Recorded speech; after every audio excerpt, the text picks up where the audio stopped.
Слушате Пелагониска хроника. Радио Пела 96,8 FM. Настани на денот.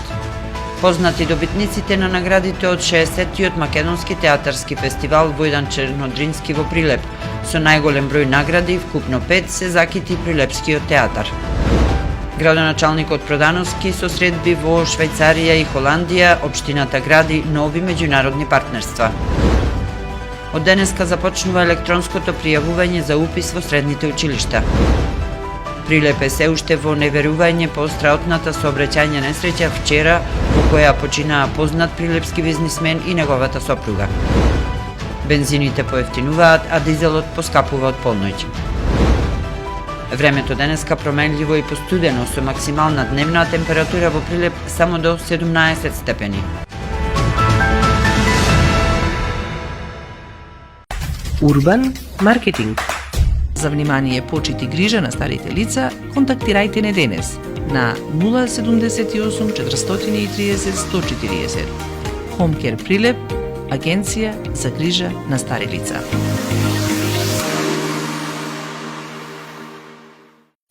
Урбан маркетинг.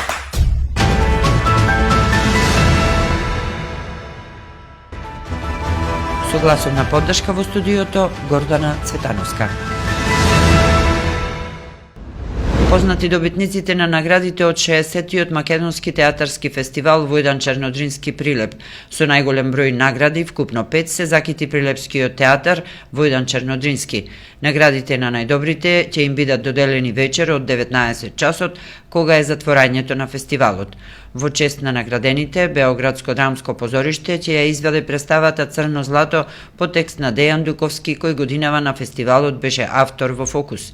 Неколку признанија годинава не се доделуваат, одлучи жири комисијата, во чие што име на пресконференцијата говореше Снежана Коневска-Руси, председателка на жирито. Награда за главна женска улога се доделува на Сладжана Војошевиќ за улогата на Потанка.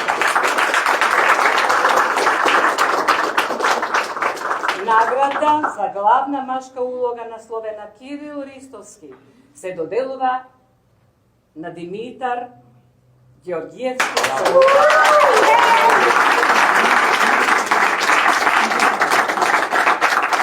Награда за режија Дејан Пројковски за режијата на представата Црнила.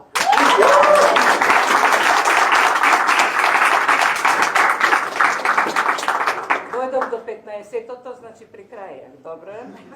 Награда за уметничко остварување на представата во целина се доделува на ансамблот на Националната установа Македонски народен театар за уметничко остварување во представата Страф и надеж според Франц Ксавиер Крец.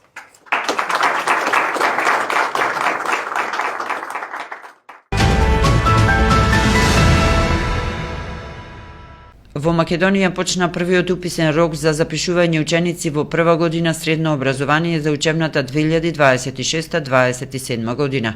Конкурсот е широко поставен, над 25.000 слободни места во 109 јавни средни училишта. Според објавата на Министерството за образование и наука, најмногу слободни места има во стручното образование, повеќе од 17.000. Речиси 6.000 места се предвидени за гимназиско образование, а 570 за уметничко образование. Тоа е сигнал дека стручното образование повторно е во центарот на очекувањата да производе знаење, вештини и профили што ќе имаат смисла и надвор од училишната клупа. Полуматурантите се пријавуваат електронски преку порталот euslуги.mon.gov.mk со користење на сопствените користички сметки од schools.mk. По електронското пријавување, потребната документација се доставува во училиштата во кои учениците конкурираат. Тоа значи дека процесот е дигитален во првиот чекор, но се уште бара будност, присуство и навремено следење на училишните објави. Во јунскиот уписен рок се предвидени 2 електронски пријавувања. Првото трае од 12 до 15 јуни, а второто е на 23 јуни. Августовскиот рок е закажан за 20 август. Учениците и родителите треба внимателно да ги следат објавите на училиштата во кои конкурираат, особено за доставување документација, ранглисти, слободни места и второто пријавување. За официјални информации најсигурно е да се проверуваат страниците на Министерството за образование и наука, порталот за електронски услуги и конкретните училишта. Градоначалникот на општина Прилеп Дејан Продановски информираше дека во изминатиот период бил дел од две значајни меѓународни посети во Швајцарија и Холандија, кои, како што истакна на социјалните мрежи, овозможиле размена на искуства, стекнување нови знаења и воспоставување контакти што можат да придонесат за понатамашниот развој на Прилеп и Пелагонискиот регион. Во рамките на официјалната посета на општина Ешалан во Швајцарија, Продановски остварил средба со градоначалникот Серж Борник, представници на локалните институции, политички чинители и членови на македонските здруженија кои действуваат во овој регион. Покрај посетата на Швајцарија, градоначалникот Продановски учествувал и во студиска посета на Холандија, организирана од организацијата Про Локал.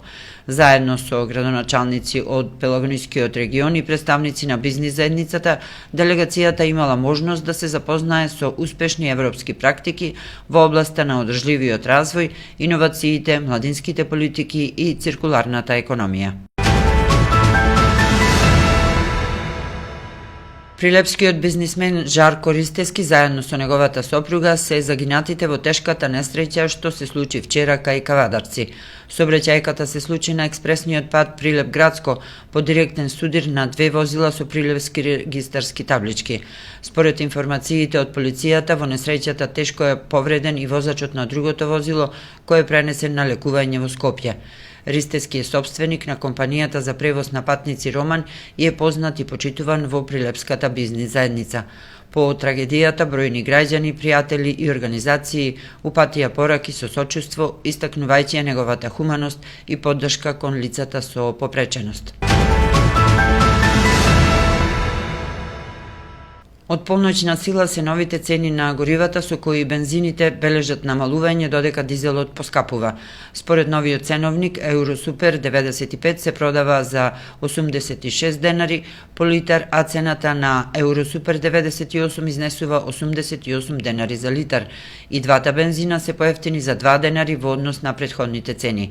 За разлика од нив, Евродизел поскапува за 1,5 денар и од денеска се продава по цена од 87 денари за литар.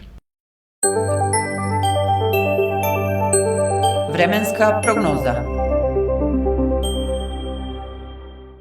Времето денеска променливо со повремени врнежи од дожд. Локално до крајот на денот ќе биде нестабилно со пороен дожд, грмежи и засилен ветер. Наместа процесите ќе бидат поинтензивни со пообилен пороен дожд над 15 литри на метар квадратен и услови за невреме со ретка појава на град.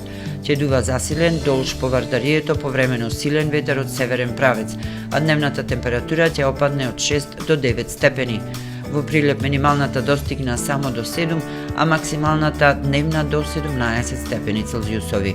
Во деновите од викендот времето ќе биде посвежо, особено наутро, а од понеделник температурите повторно ќе бидат во пораст.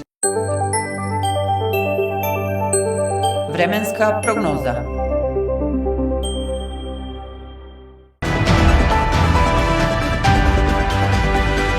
Продукција Радио Пела, уредник Гордана Цветановска, техничка реализација Никола Димески. Јуни 2026.